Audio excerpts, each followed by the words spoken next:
Aujourd'hui, 99 des automobiles sur la route dépendent d'un combustible non renouvelable, extrêmement polluant, et de plus, nous sommes à la merci des fluctuations des prix du pétrole. Comme pilote, j'ai eu la chance de conduire de nombreuses voitures ultra performantes, mais surtout grandes dévoreuses d'essence.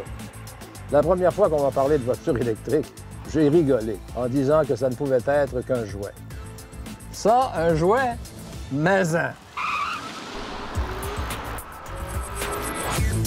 J'ai grandi dans l'est de Montréal, tout près des raffineries. Et dès mon plus jeune âge, j'ai été témoin d'explosions, de déversements et même d'incendies. Ce qui fait que l'environnement est aujourd'hui mon véritable cheval de bataille. Je considère qu'il est grand temps qu'on abandonne les énergies fossiles et qu'on se tourne définitivement vers les énergies renouvelables. L'avenir du transport est électrique.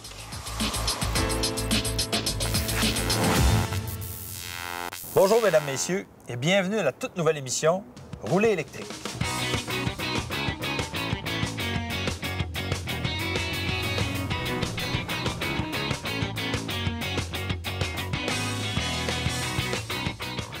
Jacques, toi, tu as une Tesla S, si je ne me trompe pas? Oui, Tesla Model S P85, la plus performante. C'est ça qui m'a attiré d'ailleurs vers la voiture électrique, c'est que moi, je m'imaginais que les voitures électriques, c'était plate à mourir. Des cartes de golf? Ah, exactement, des cartes de golf glorifiées.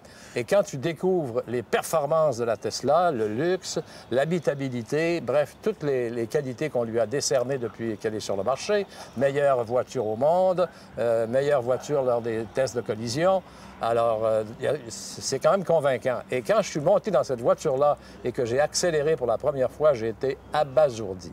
C'est absolument incroyable et j'ai retrouvé la performance d'une Porsche, les accélérations d'une Ferrari, le luxe d'une Rolls-Royce. Bref, c'est vraiment le coup de foudre immédiat. Puis ça, c'est sans compter la grande autonomie du véhicule. La grande autonomie qui est d'à peu près 425-430 km, c'est rassurant. Et la multiplication des bornes, et ça, on aura l'occasion d'en reparler dans un autre reportage, mais plus il y a de bornes, évidemment, plus c'est un incitatif pour acheter des autos électriques. Bon, à part de faire la promotion de la Tesla S... Je ne fais pas la promotion de la Tesla S. Je peux te dire que malgré l'aide que je leur ai donnée en leur aidant peut-être à vendre des voitures, ils ne m'ont jamais donné un triste sou d'escompte. Ces gens-là sont d'une rigueur assez incroyable. Bien, c'est bien. Écoute, justement, à ce sujet-là, oui. Il y a un type de Québec, Christian Roy, qui est un chauffeur de taxi, qui a décidé de s'acheter une Tesla S pour faire du taxi. Et là, bien, justement, on a décidé de faire une entrevue avec M. Roy. Bien oui, il y a beaucoup de taxis qui utilisent des Prius, mais là, c'est intéressant de voir que quelqu'un a été intelligent et peut investir l'argent pour acheter une voiture plus chère, mais en même temps pour attirer une clientèle plus nombreuse. Donc, c'est ce qu'on va écouter. On écoute ça.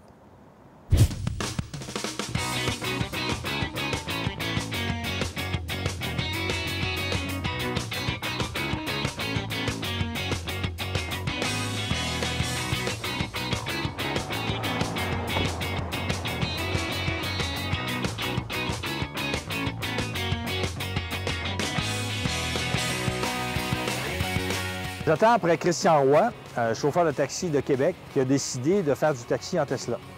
On avait rendez-vous il y a un certain temps. Là, on l'attend. On va voir ce que ça donne, mais il y a un peu de retard.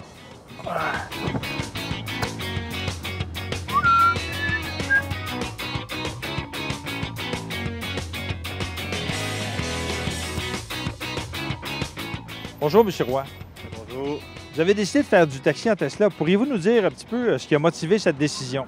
Ben moi, c'est quand j'ai vu l'année passée qu'il y avait un chauffeur de taxi, un propriétaire qui s'était acheté une Tesla en Norvège. Donc, quand j'ai vu que c'était possible, que c'était accessible pour faire du taxi, ben un mois plus tard, j'avais acheté ma Tesla. Rapidement comme ça? Oui, j'ai fait mes calculs, j'ai montré ça à mon comptable, puis tout s'est fait. Puis c'est sûr que ça a pris 3 mois avant de l'avoir, mais moi, j'ai pas hésité. Là, aussitôt que j'ai vu qu'il y avait un taxi que c'était possible, dans le fond, parce qu'avant, je pensais, comme tout le monde, que c'était pas achetable, comme on dit. Ouais. Mais pas avec le millage qu'on fait, là, 60 000 km par année et plus. Là, donc, ça se paie très bien. Ça se paye tout seul, comme on dit. Donc, c'est ce que vous dites, c'est qu'entre le calcul et la réalité a vérifié le fait que c'était un bon investissement pour un chauffeur de taxi d'avoir une Tesla. C'est ça, propriétaire. Puis, dans le fond, moi, je veux montrer l'exemple que c'est viable, puis j'espère que les autres vont suivre, là, bien sûr. les autres en Amérique, dans le fond. Là. Ah oui, plus la radio, la bonne vieille radio avec le micro. Oui. Ça sert encore. Ah, c'est encore le même vieux micro, qui fonctionne comme dans le temps. Voilà. OK. Avec le système pour la répartition, puis ton compteur d'argent. C'est un nouveau meter, mais C'est quand même un système à l'ancienne. Comment c'est conduire une Tesla? Bien, c'est la voiture de rêve, comme on dit. Ça se conduit comme un charme, puis tout le monde, autant les clients adorent être dans la Tesla que les gens aiment la conduire. C'est très dur à battre. Vous avez des réactions justement par rapport au fait qu'ils arrivent, puis le taxi, c'est une Tesla. Est-ce qu'il y a des gens qui demandent spécifiquement pour avoir le taxi Tesla? Oui, ça arrive que j'ai des demandes, bien sûr, là, mais non, la plupart de mes appels, bien sûr, c'est juste des appels en passant par la centrale, puis c'est une surprise à chaque fois, puis les clients sont emballés, évidemment. Et il faut que je leur explique un peu ce que c'est aussi, parce qu'il y a peut-être un quart ou le 5e des gens seulement qui connaissent Tesla. Donc, il faut vraiment que je reparte du début pour expliquer que c'est une voiture complètement électrique, puis que ça ne revient pas si cher que ça, justement, vu qu'il n'y a plus d'essence à payer. Mais là, vous risquez pas de faire de la peine aux compagnies pétrolières en faisant ça? Mais tant mieux. Non, je ne m'ennuie pas de la senteur du gaz, non, pas du tout. Okay. Il y a l'aspect réglementation, il y a l'aspect aussi rabais à l'achat de véhicules électriques. Pourriez-vous nous parler un peu de votre expérience par rapport à ça? C'est ça. Donc, le ministère des Ressources naturelles nous redonne sur la facture à l'achat de la Tesla, il redonne un 8 000 en partant. Comme toutes les voitures électriques. Comme toutes les voitures, là, il y a un 8 000 là, qui s'enlève. Puis, par contre, là, il y a le ministère des Transports nous avait promis, en tout cas, au 1er novembre, là, il y avait un 12 000 qui était d'incitatif, qui était supposé d'être ajouté pour les taxis, dans le fond, pour les flottes de taxis. Ça faisait partie du programme d'électrification des véhicules. Alors, je suis toujours en attente là, à ce niveau-là, là, d'un 12 000 que je dois, en tout cas, que j'ai payé, mais qu'on me doit, dans le fond. Est-ce qu'il y a des clients qui vous demandent si le fait que la voiture ne consomme pas d'essence, ça va faire baisser la facture de taxi? Oui, ça arrive, mais il y a aussi le fait qu'il y en a qui disent c'est-tu plus cher parce que c'est un véhicule de luxe? Ah oui? Donc, c'est vraiment les deux styles de questions que je peux avoir, là. Ça montre à quel point il y a tout un éveil à faire par rapport à ça. Donc, moi, j'espère que les Tesla soient la norme pour les taxis dans le futur. Parlons maintenant, parce que ça n'a pas que des avantages d'avoir un véhicule électrique, j'en ai un moi-même. Parlons aussi des inconvénients. Il faudrait vraiment qu'il y ait des bornes pour que les gens achètent des véhicules électriques. C'est peut-être pour ça aussi que les gens achètent moins de véhicules électriques, c'est qu'ils ont peur de manquer de charge. Puis un peu, ça reste encore un problème, moi, qui arrive de Québec. Il faut que j'attende pendant des heures pour me charger sur des bornes, des petites bornes de 30-40 ampères. Mais ça, en fait, c'est un peu la poule et l'œuf, en quelque part. Tu sais, les gens disent que ça prend plus de véhicules électriques pour qu'il y ait plus de bornes. Puis il y en a d'autres qui disent oui, mais plus de bornes, ça veut dire qu'il va y avoir plus de véhicules électriques. Tu sais, des fois, c'est un peu un cercle vicieux. On est un peu précurseur, donc c'est normal qu'on ait un prix à payer pour ça. Puis je pense que tout va mieux aller dans le futur. Il faut rester positif. Bien, merci beaucoup, M. Roy.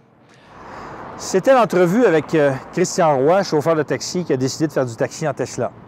Comme vous avez pu le constater, il semble très satisfait, mais évidemment, vous avez vu le retard qu'il a dû prendre à cause du fait qu'il manque d'infrastructures de recharge au Québec. Des infrastructures de recharge de niveau 2 et de niveau 3. Voilà. Donc, il reste encore beaucoup de travail à faire.